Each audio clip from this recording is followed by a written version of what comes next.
Hi, I'm Marion Ginopolis, Superintendent of Lake Orion Community Schools, and this is the May edition of Inside the Dragons. And today I'm here at Oakland Schools, which is our county intermediate school district, for a very special occasion where we are honoring our Assistant Superintendent for Business and Finance for being selected as the Oakland County Administrator of the Year for Business by his association. This is a terrific honor, and it is out of 28 school districts. John Fitzgerald has been selected. So you'll hear a little bit more about that in another segment, but today's version of Inside the Dragon has 4 different pieces. The first one, you'll have the opportunity to see some STEM lessons that are being conducted by our students, and they're really immersed in all different kinds of technology. And you'll also see some projects that are being done by the Scripps students, which is kind of a showcase of their technology projects they've been working on all year. The second segment is a collaboration between our Students with Special Needs, our PHASES program, and Waldon Middle School students, where they are actually collecting school supplies, the PHASES students, for the Waldon students. It's a very exciting program. Third, and I'm not going to tell you too much about it, is Weber's Tuck In Tuesday. And you'll have to watch it to see, but I will tell you this, it doesn't mean you tuck in your shirt. And finally, you'll see our wonderful Tessa Nuss, who is one of our softball players, and she has set the state record for 113 consecutive slides, stolen bases, I should say. Well, you had to slide to get there, and this is a state record. So enjoy the show.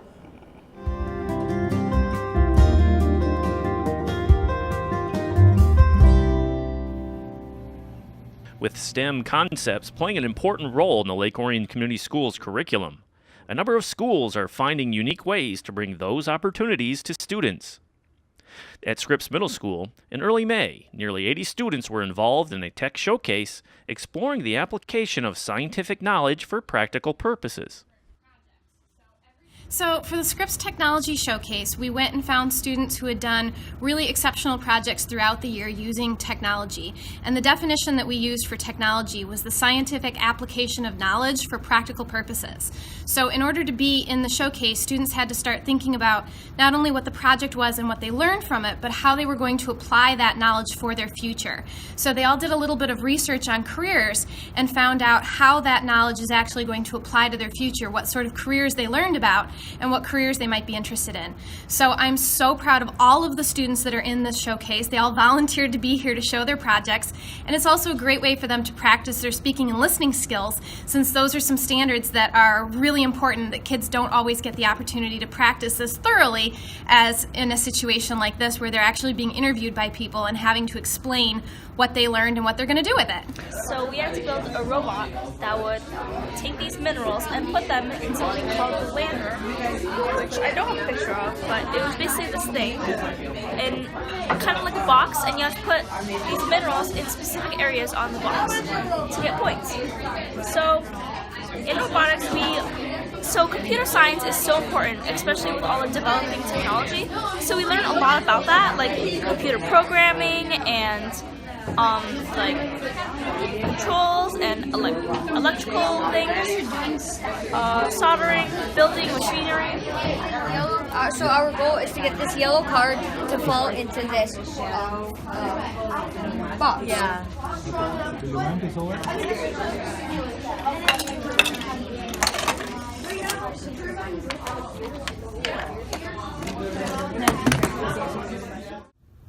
Parents were invited to attend and see the projects, as well as other students from the school who visited throughout the morning on May 7th to learn about the wide variety of projects.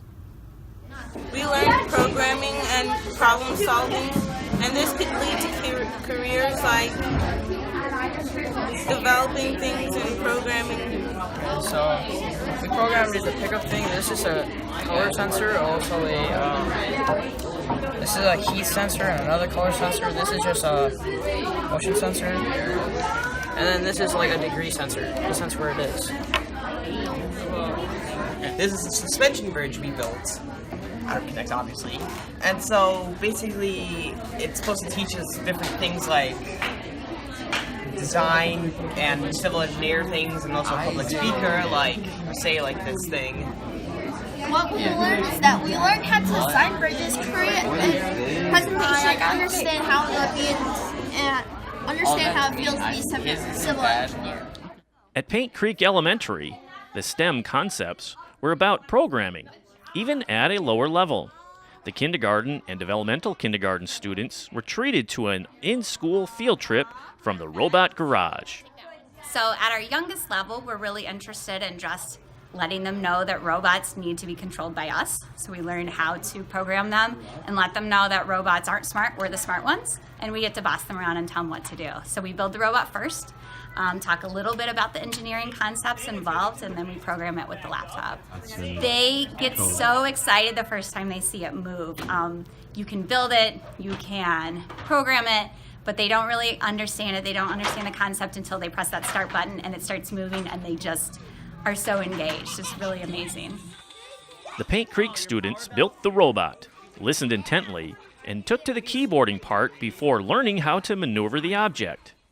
We get to be the bosses, right? So the very first block that we need, these are our blocks down here. So each block is one thought or one motion or whatever we need to tell our robot to do. The best way to move them is we're going to practice just moving our arrow first. So take your finger and find your trackpad and just wiggle your arrow around. So we're going to wiggle it, just practice wiggling it. Good job. Good wiggles. All right, we got all those wriggles out. Building a robot dino. What does the robot do? It makes sounds and it kind of sings. When you heard from Ms. Morrow what you guys were going to be doing today, what was your first thought about that? My first thought was going to be that it was going to be really fun.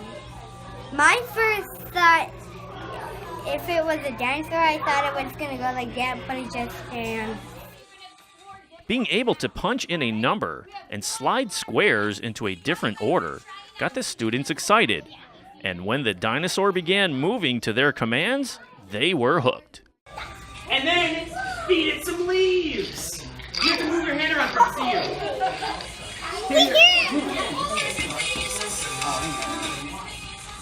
You know what? There you go. Eat it. It's not There you go.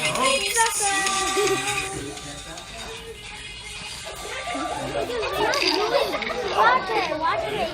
This absolutely works with them. They are all able to do it, and like I said, they've had so much fun with it, and they're working together with their partner. So, the adults have been here to help, but mostly they're figuring it out with their partner, so it's really cool. From the youngest students in LOCS up through the grades, the impact of STEM is visible everywhere with engaged students.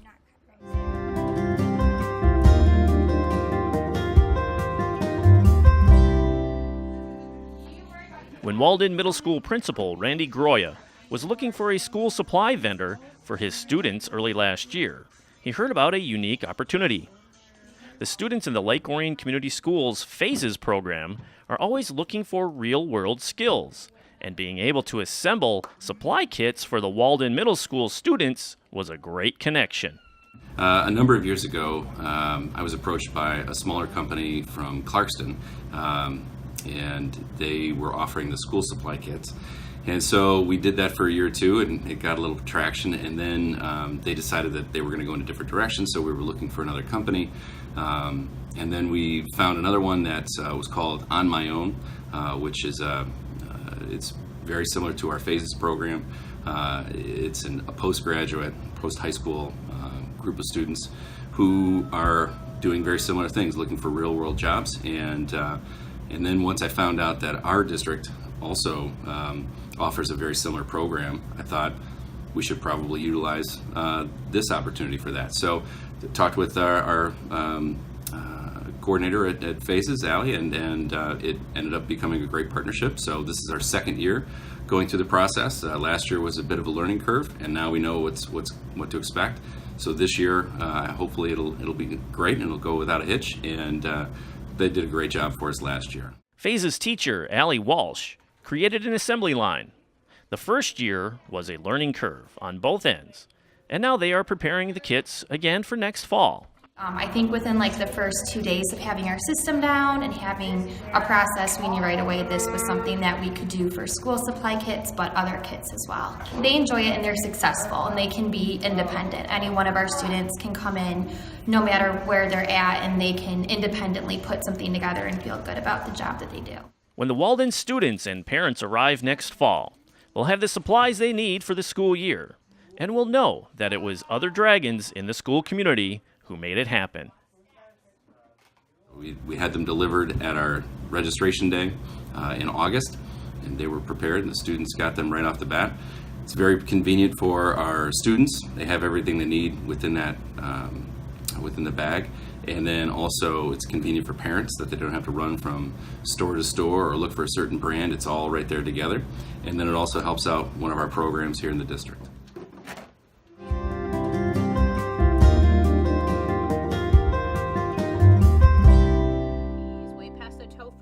Even the great ideas start small, and at Weber Elementary, the staff has found a way to reach their students beyond the school building. In early March, Weber began Tuck-In Tuesdays, where a staff member sits on their couch at home and videos themselves reading a children's book aloud. The video is posted on Facebook at 7 p.m. each Tuesday night, and the students are able to watch it with their parents before bed. There was a video being circulated through Facebook, probably late winter. It was right before March's Reading Month. And it was a principal down in Texas. And she realized that a lot of her students didn't have people that would read to them for bedtime stories. So she decided to do that herself. And so every Tuesday night, she would change into her jammies and go on Facebook Live and read to her students at her school. And I thought, this is a great idea. Why are not all of us doing this? So I took it to our main principal, Jen, and we sent out a sign-up genius, and we've been doing it every Tuesday since. The students are watching the videos and seeing their teachers in an unusual environment and making sure to tell them the next day. They really enjoy it, and I think it's even fun for staff to see each other sitting on their couch at home. Like our PE teacher, Mrs. Dietrich, read, and we all know about her dog, Mauser, and you can hear Mauser chewing on a bone in the corner, and she talks about him, and some people's pets come in and sit next to them for the story. So it's been a cool way to kind of bridge our community and make us more than just the teacher in the building. With the Weber Facebook page hosting the videos, each one is able to accept comments from the parents, reminding them that there is a connection. I think they're good and funny. Yeah, they're funny. What's your favorite part of them? I like when the problems begin and then there's always a happy ending. My favorite story that I heard on there is there's this book that Miss Ra read, and it was my favorite. I forgot the name, but it was about the skunk and the rabbit. She was trying to she was trying to dye an egg, and the skunks kept getting excited, and it kept squirting the stinky snow. We're also trying to find ways to have kids read in the summertime, so we're going to figure out, do we do this more and allow parents to access it on social media when they have time, just to continue to encourage kids to read outside of the school day. And the kids love to see their teachers. One teacher was in front of her fireplace, one teacher had her cat with her, you know. So it's fun for kids to see their teachers at home reading in the evenings to encourage families. We've gotten some really great responses about the program. We want to also role model that we're reading at home, but just trying to, outside the school day, we want kids to love reading. So anything that encourages a love for reading or excitement for that, we think is positive.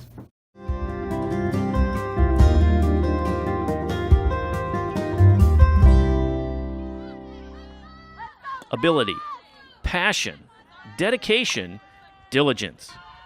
All of these traits are required to become an all-time great. For Lake Orion High School center fielder Tessa Nuss, the combination has made her historic as she became the state of Michigan's all-time leading base stealer on May 11th with 115 consecutive stolen bases. That surpassed the previous state record of 112. It's for sure an honor, but honestly I just really try to do my best, like I said, and I always just want to have fun out there for sure. That's a big thing for me. Try not to stress much and just relax and have fun, and just it's really an honor to be able to have made that, because that was always a goal for mine. Just to be able to reach that is pretty awesome. In terms of you and when you realized you had kind of this unique talent, whether it was realizing speed or realizing on the base paths, when did that kind of come into view? When I was probably really young, honestly, because I always knew I was like faster, but then when I got my longer legs, that really helps a lot with the speed. So when I was little. Her name is all over the MHSAA record books. Nuss finished 2018 with 79 runs scored, the 6th highest single season total in state history. Her 89 hits in 2018 was the 4th highest single season total, and her .654 batting average was in the top 25 seasons of all time. You can kind of tell when kids come in, you know, what their work ethic is and where their skill set is, and she's just every year up the ante and worked really hard. Real hard. Not many kids work that hard. She's very humble kid, you know, but like I said, the other kids see how hard she works, so she leads by example for the most part. You know, not necessarily as your most valuable player, your most vocal player, you know, leading by example is a big deal. Yeah, she's our leadoff hitter, and you know, we always just try to get extra bats for her if we can, which means let's say the bottom of the lineup, if we can get a few hits out of them to get back to the top. And just reload, basically. You know, that's what happened last night, actually, against Clarkston. However, the season ends for the Dragons. When Nuss heads to Binghamton University next year to continue her career, she'll be remembered as one of the great athletes to pass through Lake Orion High School.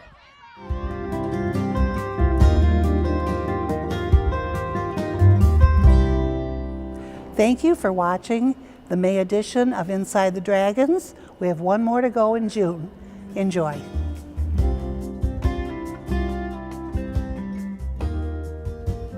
Inside the Dragons is produced by the Lake Orion Community Schools in partnership with Orion Neighborhood Television. For up-to-date news and information about the Lake Orion Schools, visit our website at lakeorionschools.org and watch us on Comcast Educational Access Channel 22 and AT&T UVerse Channel 99.